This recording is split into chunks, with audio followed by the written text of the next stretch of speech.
Bueno, vamos a empezar. Buenas tardes.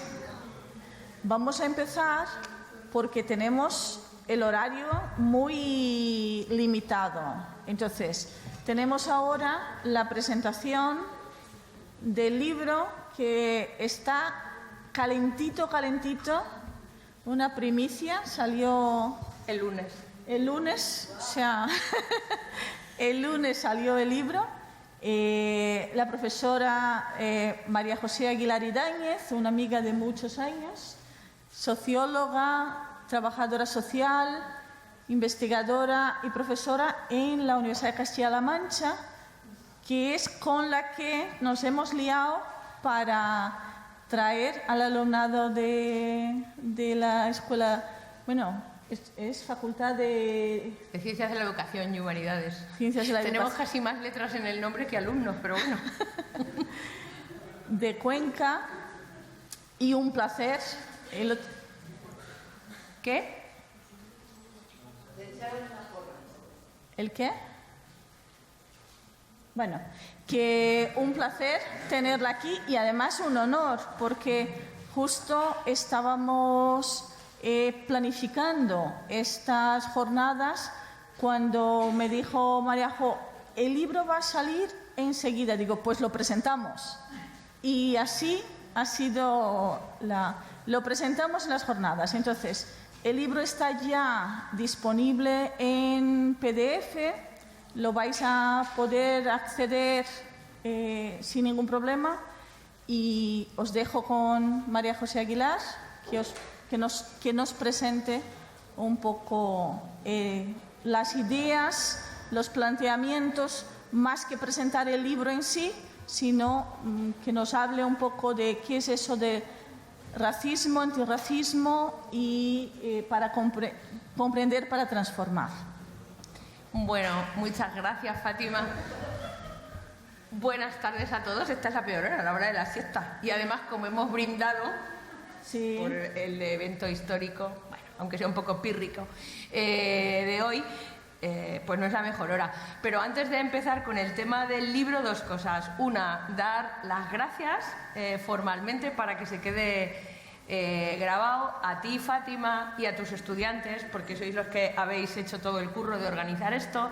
También a la facultad y a la universidad, porque en las universidades, como tantas organizaciones, a veces funcionamos como compartimentos estancos. Organizamos muchas cosas y queremos que los demás vengan a nosotros, pero luego resulta muy dificultoso, ¿no?, poner medios y recursos para salir a otros lugares. Y en ese sentido, la posibilidad, o sea, el ofrecimiento de venir con estudiantes, más allá del esfuerzo que haya hecho nuestra facultad para materializarlo, pues ha sido gracias a vuestra apertura, ¿no?, y a vuestros deseos de intercambiar. Yo creo que deberían darse más estos espacios de intercambio de estudiantes entre distintas universidades, que sean espacios colectivos, porque tú te vas de Erasmus, de SICUE, y bueno, es un intercambio pero individual. Y yo creo que los intercambios en espacios colectivos y de encuentro tienen una potencia que no tiene nunca el intercambio a escala solo individual como experiencia, ¿no?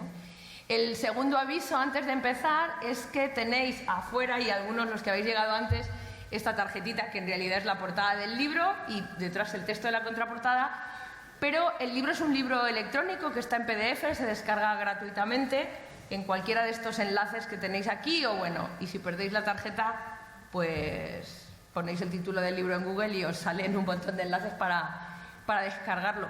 Tuvimos un problema en que una editorial, en este caso universitaria, nos permitiera editar un libro electrónico en PDF gratuito, que eso es habitual, pero que además nos permitiera editarlo impreso y que eso no se vendiera, porque hay cosas que un libro impreso se vende o no se vende, y bueno, tiene que ver a veces con las rigideces mentales.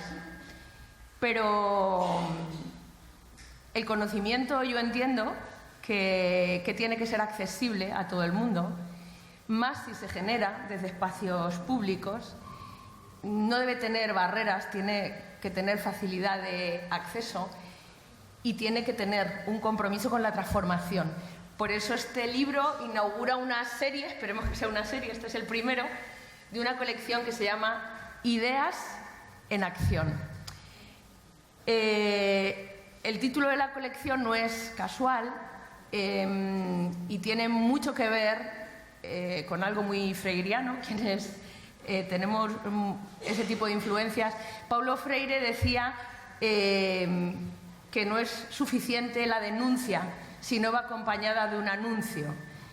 La reflexión sin acción es un ejercicio estéril de lucubración, pero la acción sin reflexión es un activismo sin sentido, de ahí el sentido, o sea, de ahí el significado y la relevancia de la reflexividad, ¿no? Reflexionar críticamente sobre la propia acción para intentar que esa acción siempre sea transformadora en un sentido que contribuya pues, a la humanización, ¿no? Al cambio para ser mejores como seres humanos. Y entrando ya pues, a contaros algunas cosas de este libro en cuestión, el título no es casual, es Racismo y Antirracismo. Comprender para transformar.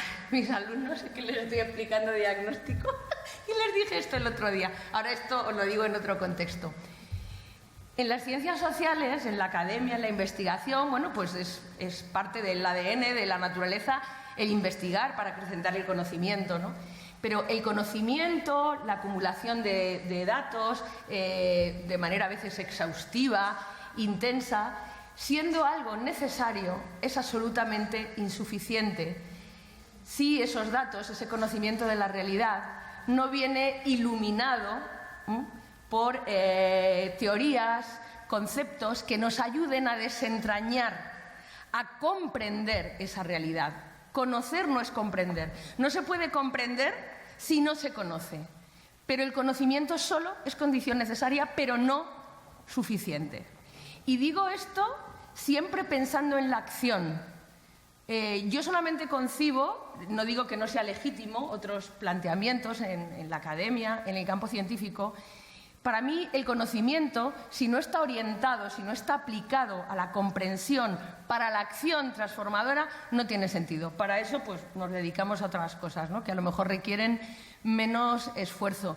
Yo, además, entiendo que la ciencia, en cualquier campo disciplinar, solamente tiene sentido y legitimidad social cuando responde o es capaz de ayudar a responder a determinadas cuestiones vitales, a encontrar o contribuir a la solución de problemas, ¿no? Sabemos que mucha parte del conocimiento científico no va orientado a eso, sino a todo lo contrario, pero yo entiendo que la ciencia y el esfuerzo de conocimiento y de comprensión a través de la investigación solo tienen legitimidad en la sociedad cuando somos capaces de, a través del conocimiento, alcanzar esos bienes internos, esos bienes intrínsecos. Igual que hay una ética de las profesiones, también hay una ética de la ciencia, ¿no? Tenemos que ser capaces de realizar una ciencia con conciencia, es decir, con ciencia, ¿no? Y de ahí lo de ideas en acción. ¿De qué sirven las ideas si no contribuyen, si no iluminan, si no empujan, si no son herramientas útiles que favorezcan o que contribuyan a transformar esta realidad tan injusta, ¿no? Tan inhumana en la que vivimos, ¿no? Y esa es un poco la idea de la serie.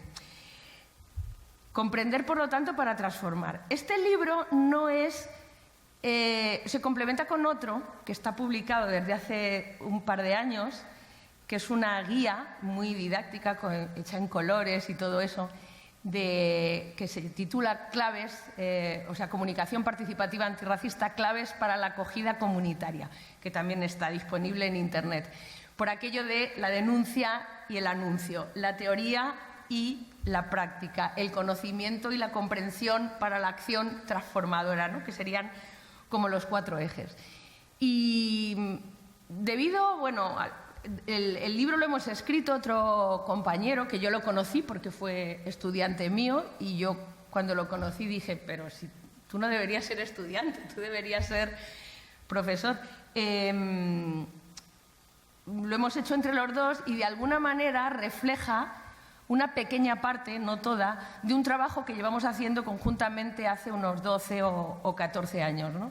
Empezamos, lo que nos unió, lo que nos puso en contacto fue el interés y la preocupación común por las cuestiones migratorias y de intervención transformadora en contextos de multiculturalidad cada vez más compleja y más diversa. Eso fue lo que nos hizo coincidir. Y en estos años siempre hemos tenido, él y yo, una preocupación siempre por aplicar a la acción.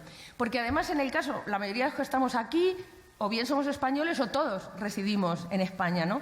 Y en nuestro país, sobre todo desde principios de la década de los 90, ha habido un boom de estudios, de investigaciones de todo tipo, en casi todos los campos disciplinares, sobre las migraciones, y también se han financiado muchos estudios con mucho dinero sobre esta cuestión. Y sin embargo, cuando tú comparas, si nos pudiéramos poner en una balanza imaginaria entre toda la información, datos, estudios, investigaciones que se han hecho, y en otra balanza pusiéramos intervenciones sistemáticas, no puntuales, no anecdóticas, con continuidad, nos daríamos cuenta que hay un desequilibrio muy grande, ¿no? Entonces nosotros somos, y hablo ahora en representación de todo nuestro grupo de investigación, hay muchos grupos de investigación muy competentes y muy interesantes en España en temas migratorios y de interculturalidad, pero somos el único grupo de investigación en una universidad que nació con una vocación y una intencionalidad clara de compromiso para la acción.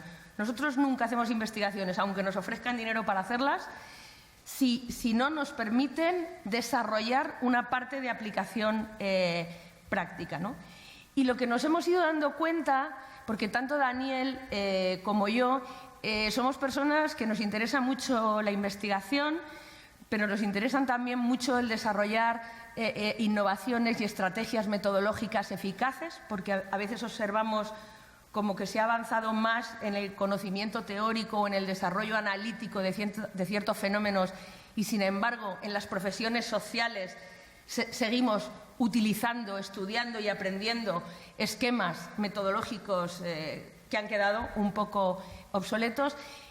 Así que siempre hemos tenido, por eso sintonizamos también desde que nos conocimos, esa preocupación, casi al 50%, ¿no? por mejorar la investigación y la teoría, pero también la metodología y la práctica. Y los dos también tenemos algo en común, es que aparte de nuestro compromiso por desarrollar esa ciencia con conciencia, también somos activistas y ciudadanos comprometidos con movimientos sociales, de acción pro inmigrantes, de acogida. Él ha trabajado, por ejemplo, mucho en el norte de Italia, en Marruecos, en acogida de personas refugiadas, migrantes y demás, en movimientos, en mi caso, de defensa de derechos humanos, también en distintos países, promoviendo plataformas de acogida a refugiados y demás. Entonces, digo todo esto porque este libro se ha hecho como consecuencia de esto. No esperéis aquí un libro lleno de un montón de datos, hay algunos, pero pocos. Es el resultado de esto. Y nosotros en junio no pensábamos hacer este libro. Pero varias de nuestras investigaciones fueron revisadas por personas muy competentes de distintos campos, del derecho, la filosofía y demás, y nos animaron a que todo un trabajo que nosotros habíamos hecho internamente de cara a otros estudios e investigaciones, nos pidieron cómo acceder, cómo difundirlo para estudiantes y demás. Porque una cosa que nos hemos ido dando cuenta, y esto hablo ahora de España, bueno, podríamos hablar a nivel de Europa, pero vamos a hablar de España. El racismo es una cosa que parece que ahora asistimos a discursos abiertamente racistas que hace 5 años no se escuchaban. Lo estamos viendo en la televisión, lo estamos viendo en líderes políticos de izquierda y de derechas, porque lamentablemente el racismo ahora es transversal, tiene un afán moralizante, pretende tener una legitimidad democrática y parece que es que ahora nos hemos vuelto una sociedad racista. No, siempre lo hemos sido.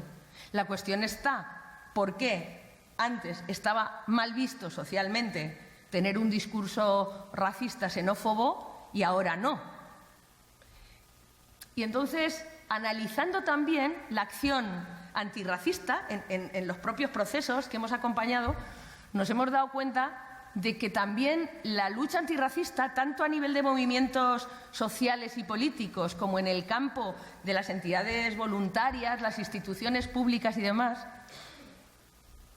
es y ha sido bastante, iba a decir totalmente, pero no, bastante ineficaz. En el sentido que si analizamos las campañas institucionales contra el racismo que se llevan haciendo desde hace décadas y uno se pregunta qué impacto han tenido, y nos damos cuenta de que cada vez hay más manifestaciones y expresiones racistas, uno tiene que pensar que no siendo malas las campañas tampoco han sido buenas, porque no han conseguido reducir o eliminar el racismo, ¿no?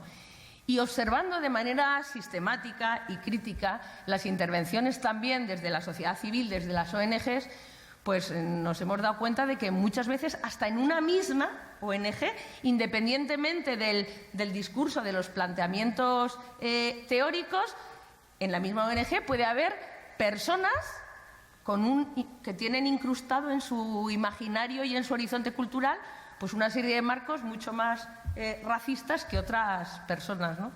Todos hemos, y por supuesto en otros ámbitos también, el racismo puede parecer que es una cosa solo de minorías, de personas diferentes, de personas racializadas, de personas inmigrantes o gitanos, y sin embargo, por eso hemos decidido poner estos dos párrafos en la contraportada del libro. El racismo no es algo que afecte o que sufran solo determinadas minorías. El racismo es un fenómeno que nos involucra a todos. Primero, porque todos y todas, absolutamente, hayamos vivido y nacido en el país que hayamos nacido, lamentablemente, hemos sido socializados en marcos culturales, tenemos incrustados inconscientemente una serie de marcos que son profundamente racistas. Y da igual en qué país del norte o del sur hayamos nacido. Eso lo tenemos ahí.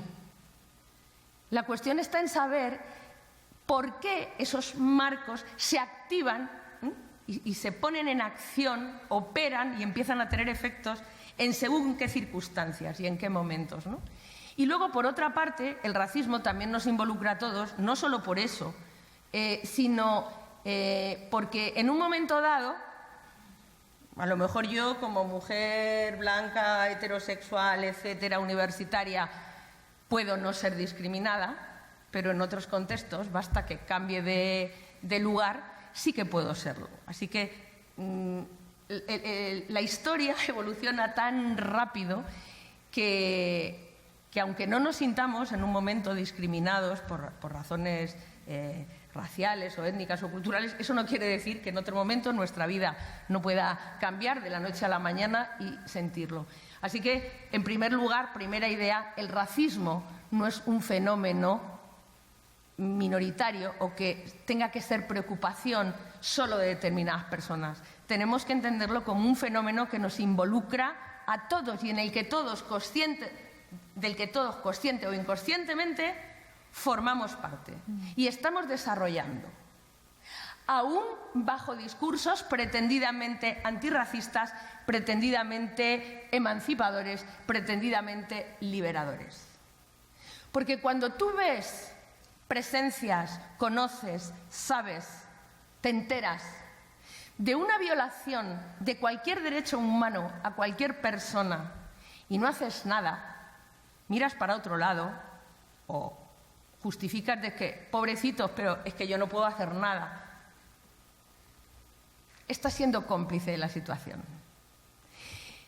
La indiferencia es un dispositivo de necropolítica, de tanatopolítica. La indiferencia social ante cualquier fenómeno, en este caso el racismo, cualquier tipo de discriminación, cualquier proceso de dominación, no es apatía, el pasar de todo, no me importa. No, estoy hablando de la indiferencia social, que es una indiferencia construida y una indiferencia que es necesaria para el mantenimiento de cualquier sistema de dominación, ya sea el sistema de dominación racista, el sexista, el capitalista, el que fuere, ¿no?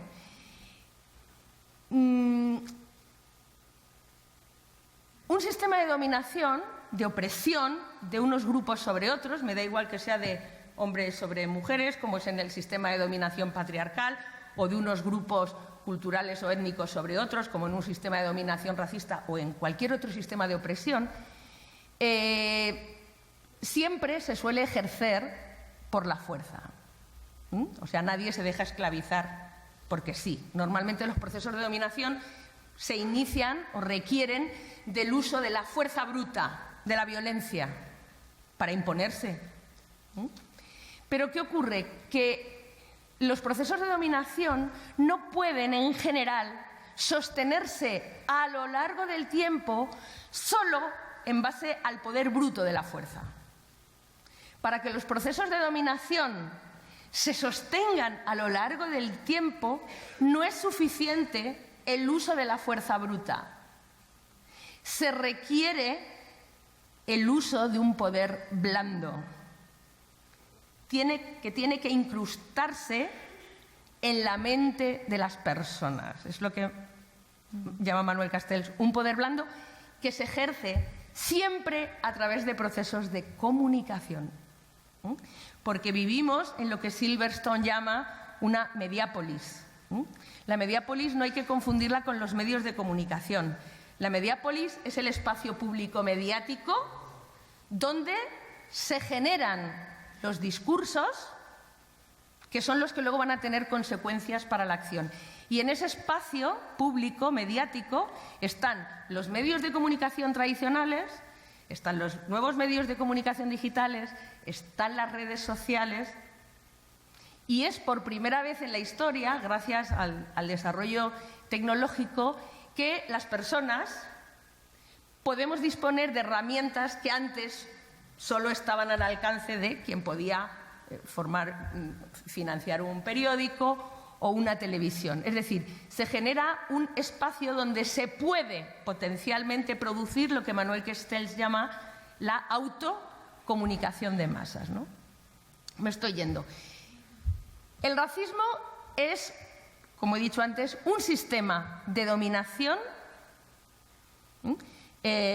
basado en la racialización, y aquí entronco con uno de los conceptos de las jornadas, basado en la racialización de las diferencias entre distintos grupos humanos. Que las personas somos diferentes es algo obvio, no hace falta hacer ningún estudio o investigación. Hasta los hermanos gemelos son diferentes. Y los grupos humanos también tenemos diferencias unas de otras. O sea, cuando yo hablo de los que tenemos gafas y los que no tenemos, los que somos hombres, los que somos mujeres, los que son altos, los que son bajos, rubios, morenos, etcétera, etcétera, los que han nacido aquí, los que han nacido allí, estamos utilizando categorías, rasgos, características que nos permiten a los seres humanos identificarnos con determinados grupos y también diferenciarnos con determinados grupos.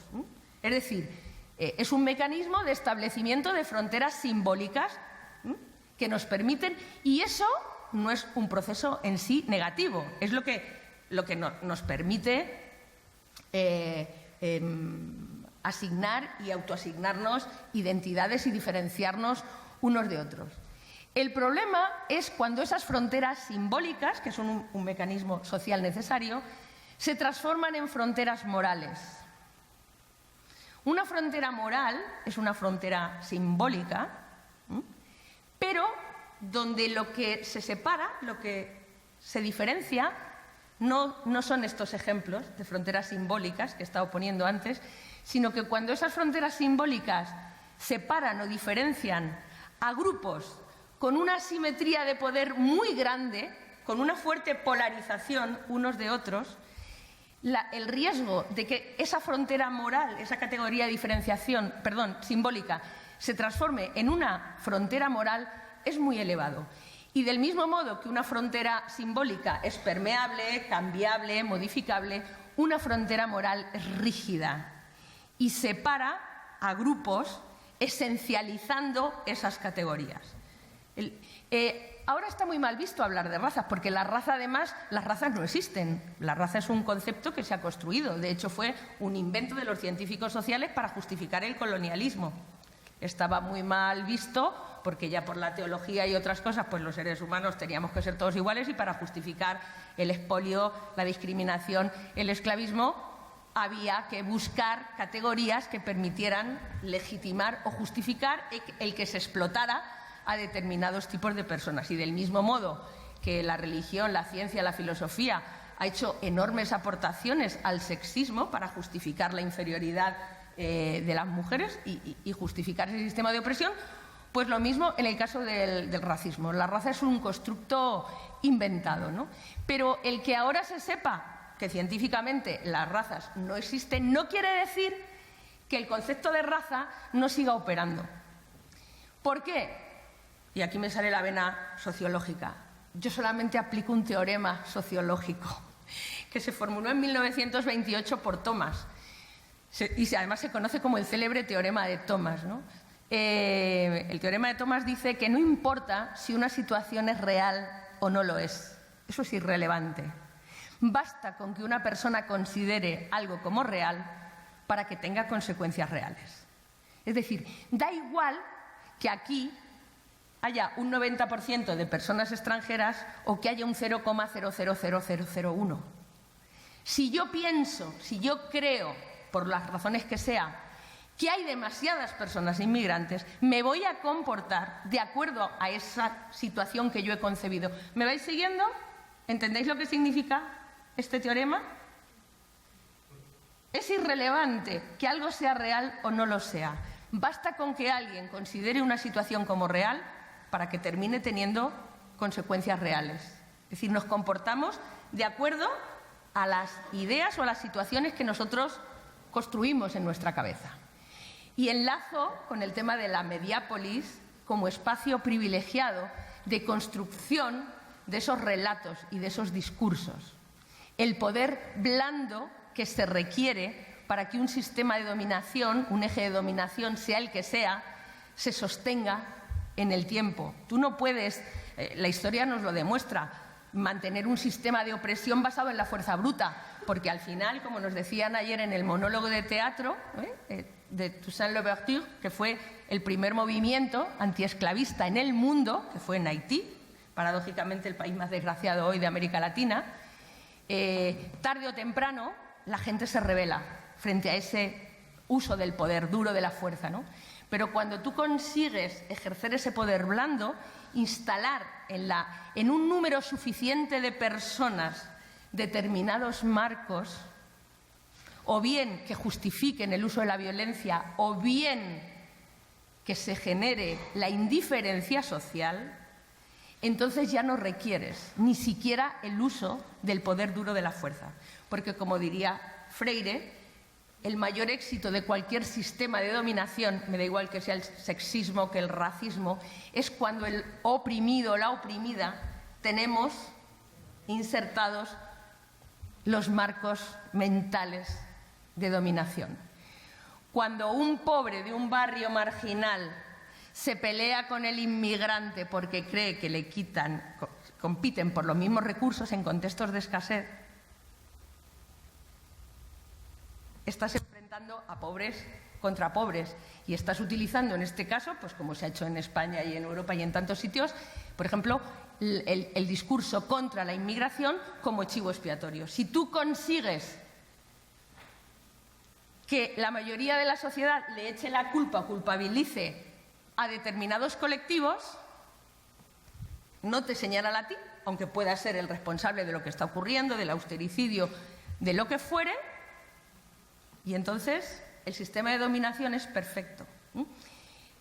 Las fronteras morales son el mecanismo, y quiero que lo entendáis porque aunque el libro habla concretamente de racismo y grupos racializados, a mí me parece la idea central que quería transmitiros hoy de los muchos conceptos que trata el libro, me parece que es un concepto, una herramienta analítica muy potente para cualquier sistema de dominación, llámese racial, de género o lo que fuere. Una frontera moral, yo con que os llevéis esto claro me conformo esta tarde, la frontera moral es mucho más peligrosa aún que la frontera física. La frontera moral la tenemos en la cabeza y se mueven además con las personas. Hay muchísima violencia en la frontera. Yo trabajo mucho en la zona sobre todo de de Ceuta y también en la parte de Lesbos, en Grecia, hay unas violaciones y una violencia terrible, absoluta, brutal. Eso no es nada comparado. No sé si se puede poner la primera diapositiva. Nosotros tenemos una empatía selectiva, ya que ha salido aquí la palabra empatía a lo largo de distintas intervenciones. Solemos sentir más empatía cuando la violación de los derechos humanos está lejos, y esa empatía va disminuyendo cuando esa violación está cerca, y cuando la ejercemos nosotros hasta la justificamos. No sé si se entiende. Bueno, esto es una viñeta. ¿Todos recordáis la foto de Aylan Kurdi?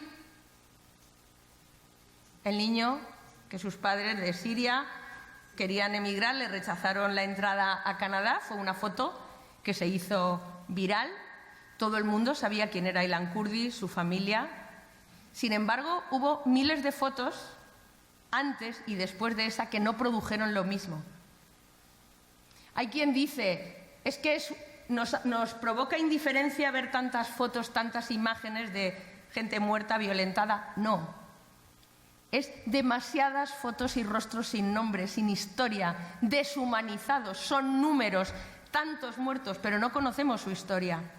Y los profesionales de lo social muchas veces, aún bajo discursos pretendidamente emancipadores, críticos, desarrollamos prácticas profesionales profundamente paternalistas, profundamente victimistas, profundamente salvacionistas, negando a las personas el derecho a decir su palabra, a contar su historia. Las ninguneamos, pobrecitos, las consideramos sujetos frágiles, carenciados, a los que hay que salvar, a los que hay que ayudar, desconociendo pues toda su historia, su capital, etcétera, humano.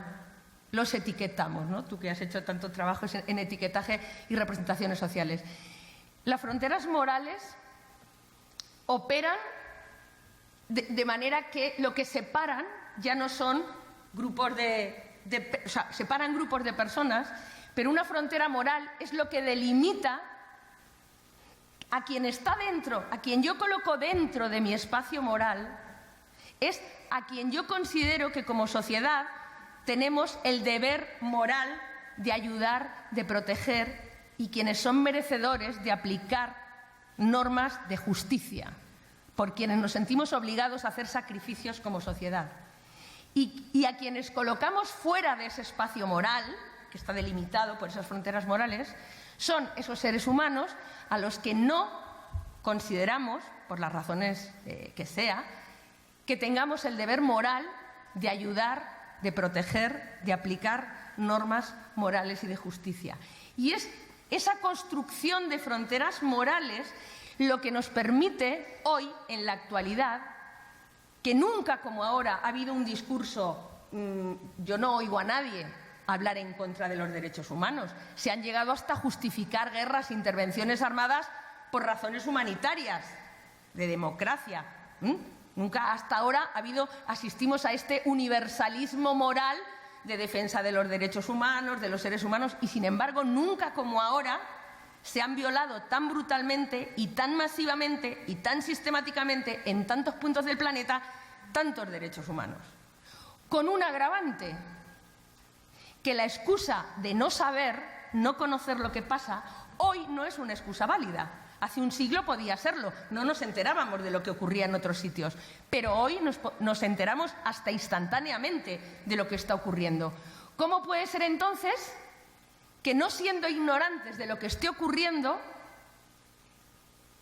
desarrollemos esta indiferencia?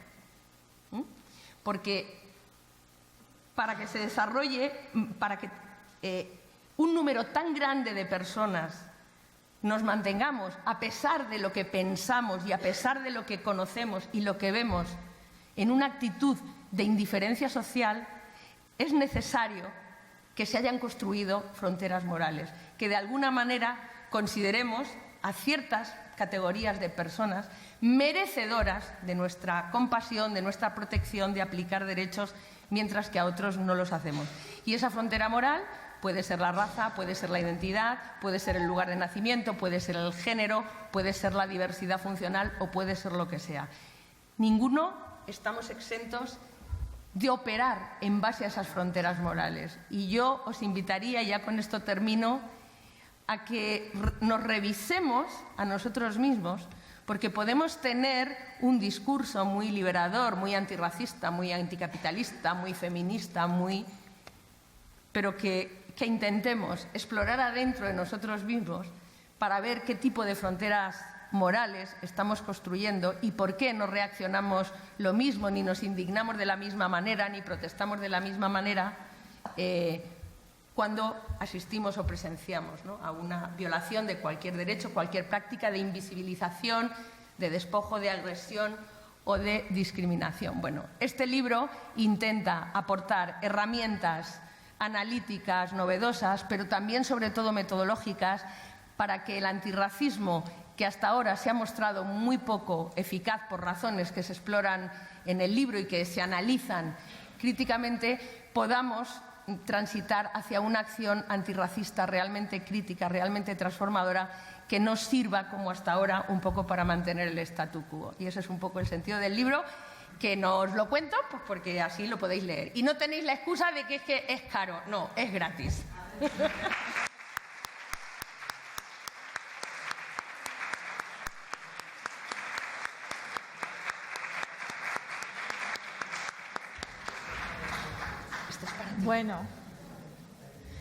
Bueno, cuesta muchísimo lo de controlar el tiempo, porque al final cada uno de los temas que estamos tratando apetecería y sería y merecería ser tratado con mucha más profundidad y con mucha más calma, ¿no?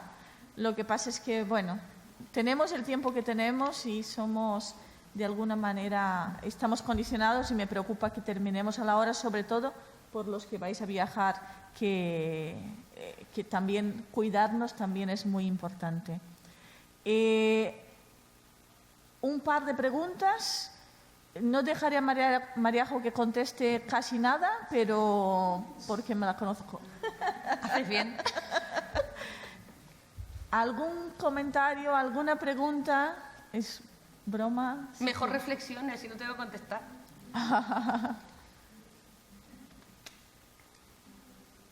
¿No?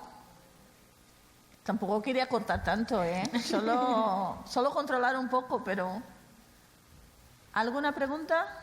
Jeromo. Simplemente decirte que me ha parecido una maravilla tu presentación del libro, que voy a leer, claro. Ay, pon la última. Es la portada de esto. Este libro se complementa con esta otra guía que os decía antes, que también está en internet, gratis et amore. Así que la excusa de no intervenir con eficacia, de no comprometerse, hay herramientas, hay conocimiento, hay aplicaciones, están disponibles, no hay que ni molestarse ni ir a una librería a comprarlo. Esa. Esa es la portada de esta guía que os digo que hicimos hace 2 años. No pasa nada.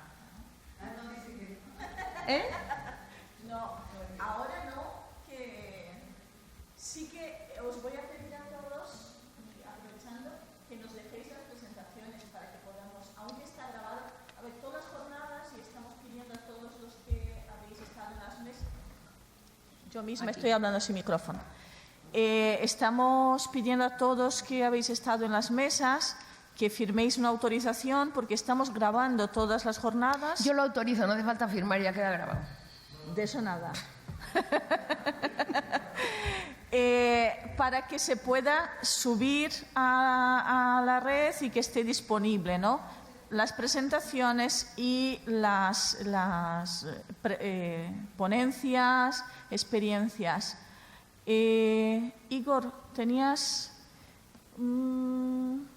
Laura, el micrófono, por favor. ¿Que levanta alguien la mano?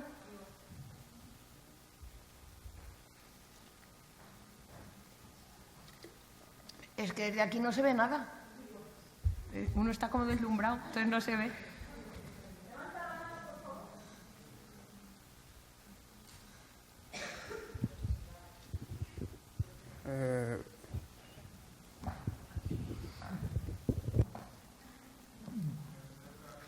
Por favor, vosotros habéis hablado de frontera moral y frontera física. Yo he entendido para la frontera moral, pero la frontera física no he entendido bien. Sí, por favor, puede volver a explicar. Ha sido un error mío. He dicho física, o sea, las fronteras que llamamos físicas son fronteras en realidad jurídicas, político-administrativas, que además tienen una materialidad física. O sea, el muro de Gaza, el muro y el Río Grande entre México y Estados Unidos, las vallas de Ceuta de Melilla, el mar Mediterráneo, esos son fronteras físicas que tienen, o sea, que responden a una construcción jurídica también. Yo decía que las fronteras morales son más violentas incluso que las fronteras físicas, porque tú, por ejemplo, cuando atraviesas una frontera político-administrativa y vas a otro país, ya dejas atrás esa frontera. Sin embargo, la exclusión moral que implica las fronteras morales, aunque hayas atravesado y ya no tengas fronteras jurídicas o político-administrativas, las fronteras morales siguen operando. Gracias. ¿Alguna pregunta más? ¿Algún comentario?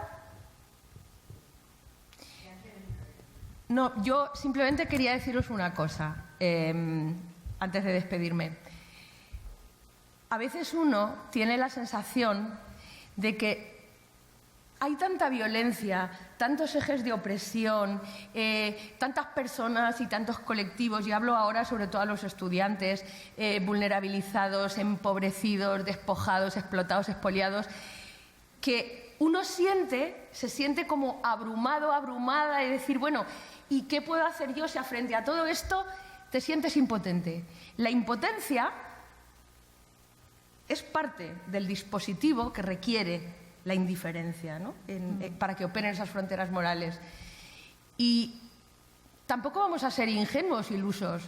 Todos los que estamos aquí, todos hoy, estamos por encima del ciudadano, de la ciudadana media, que es aquel que no tiene ni grandes inquietudes políticas, ni religiosas, ni culturales. Eso es lo que los sociólogos definimos como el ciudadano medio. Y todos estamos por encima de esa media, porque somos personas que estamos aquí, tenemos una inquietud, un nivel de estudio superior a la media, etcétera. Ninguna persona de las que estamos aquí, y aunque hubiera gente con más poder político, seríamos capaces de modificar todas las cosas que habría que modificar para que esta sociedad de seres humanos mereciera tal nombre, fuese una sociedad humana, porque somos seres humanos, pero hemos construido sociedades inhumanas y hemos construido un régimen de apartheid global. Eso es cierto. Es cierto que ninguna persona sola, por mucho poder que tenga, puede cambiar todo. Eso es verdad. Pero tampoco es menos cierto que cualquier persona, por insignificante que sea, por pequeña que sea, no podemos hacer algo. Y si ni siquiera ese algo que está a nuestro alcance, y estamos hablando ahora, y el libro termina así, diciendo qué cosas podemos y debemos hacer desde nuestras microesferas sociales. Yo hago activismo hasta cuando estoy en la peluquería y escucho algo, porque todos podemos hacer algo en nuestros espacios cotidianos, no votando a partidos que contribuyen al mantenimiento y a la construcción de ese apartheid global, en nuestras pautas de consumo, haciendo gestión fiscal. Hay tantas cosas pequeñas, medianas, grandes que podemos hacer, y si por no poder hacer todo dejamos de hacer lo poquito a poquito que podemos hacer, entonces es nuestra responsabilidad y estamos siendo cómplices de esa indiferencia. Somos nosotros los que estamos construyendo esos muros, somos los que estamos haciendo esas políticas de Bolsonaro, de Trump, de Macri, y las que estamos sufriendo a escala planetaria. Así que nadie puede cambiar todo, pero todos podemos hacer algo por cambiar.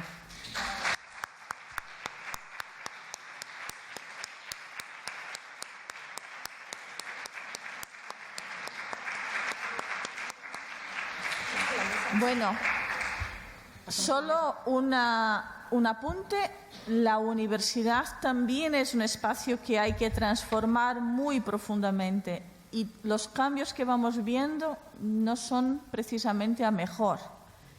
Así que también tenemos mucha tarea aquí. Muchas gracias, María José Aguilar. ¿A vosotros? Y un placer.